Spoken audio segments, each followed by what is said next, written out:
शरीयत ने ये जिम्मेदारी नहीं रखी है कि जब कोई रिश्ता नहीं है तो फिर उसका खर्च या उसका भत्ता शौहर पर लाजमी नहीं है। तो मुझे लगता है कि सुप्रीम कोर्ट को इस अपने फैसले पर नजरसानी करने की ज़रूरत है, रिव्यू करने की ज़रूरत है। मज़हब इस्लाम में बीवी के और शौहर के हुकूक वाज़ेह तौर पर बयान किए गए और ये कोशिश की गई है कि निकाह का जो रिश्ता है वो बाकी रहे, वो ख़त्म ना हो। मगर अगर दुश्वारी पैदा हो जाए, आपस में निभा ना हो, आपस में खलिश पैदा हो, तो फिर ये सूरत दी गई है कि तलाक के ज़रिए से या फस्ख़ निकाह के ज़रिए से या खुला के ज़रिए से आप उस रिश्ते से बाहर आकर आज़ादाना तौर पर अपनी ज़िंदगी गुजार सकती हैं या सकते हैं। अब जाहिर सी बात है कि जब तलाक हुई या खुला हुई तो फिर इद्दत के दौरान जो खर्च होगा वो शौहर की जिम्मेदारी हो कि वो अपनी बीवी का, जो साबका बीवी हो गई या आप साबका शौहर हो गए, अब आप शौहर नहीं रहे, मगर इद्दत के दौरान का जो खर्च है वो आपके लिए लाजमी है, आप उसे उठाएंगे। अब इद्दत के बाद जाहिर सी बात है शरई तौर पर भी वो बीवी बीवी नहीं रही, वो आज़ाद है, जहाँ चाहे शादी करे, अपनी आज़ादाना ज़िंदगी गुजारे, और शौहर भी आज़ाद है कि वो दूसरा निकाह, दूसरी शादी कर सकता है। तो ऐसे में शरई नुक्ते नज़र से जब एक रिश्ता बाकी नहीं है, बीवी तलाक के ज़रिए से या खुला के ज़रिए से बीवी बाकी नहीं रही, शौहर तलाक के ज़रिए से शौहर बाकी नहीं रहा, तो फिर शरीयत ने ये जिम्मेदारी नहीं रखी है कि जब कोई रिश्ता नहीं है तो फिर उसका खर्च या उसका भत्ता शौहर पर लाजमी नहीं है। ये मजहबी नुक्ते नज़र की बातें हैं जो मजहब इस्लाम ने हमें बताई। अब कानूनी नुक्ते नज़र से सुप्रीम कोर्ट ने क्या, किन बुनियादों पर यह फैसला किया है, क्या बातें रखी हैं, ये जो लॉ के जानकार हैं या जो मजहब के,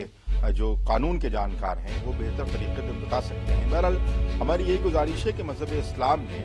वाज़ेह तौर पर एक इंसानी ज़िंदगी के लिए हिदायत पेश की है और मुझे लगता है कि सुप्रीम कोर्ट को इस अपने फैसले पर नजरसानी करने की ज़रूरत है, रिव्यू करने की ज़रूरत है, ताकि जो मजहबी आज़ादी है वो कहीं ना कहीं मजरूह ना हो और मजहब इस्लाम की जो खूबसूरती है वो बाकी रहे। जहाँ तक बात इस तरह के रिसेंट हालिया फैसलों का सवाल है,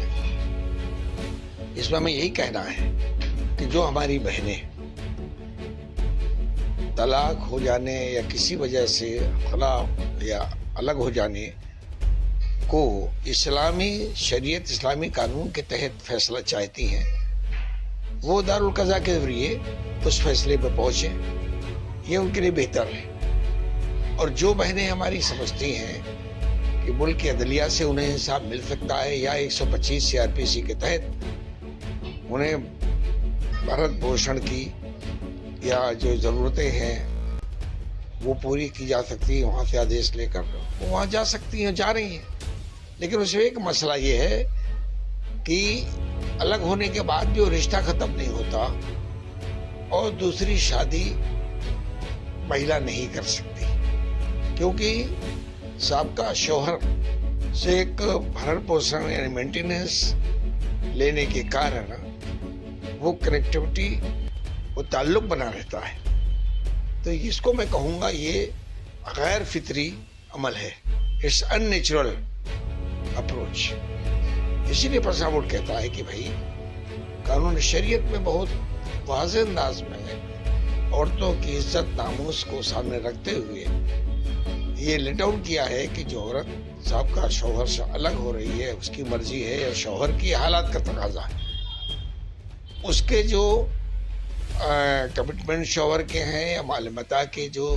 तकाजे हैं वो पूरा करे शौहर, पूरा महर दे, मतलब और उसकी जो शरई तकाजे हैं वो सब अदा करे। अगर इसमें मुतमईन है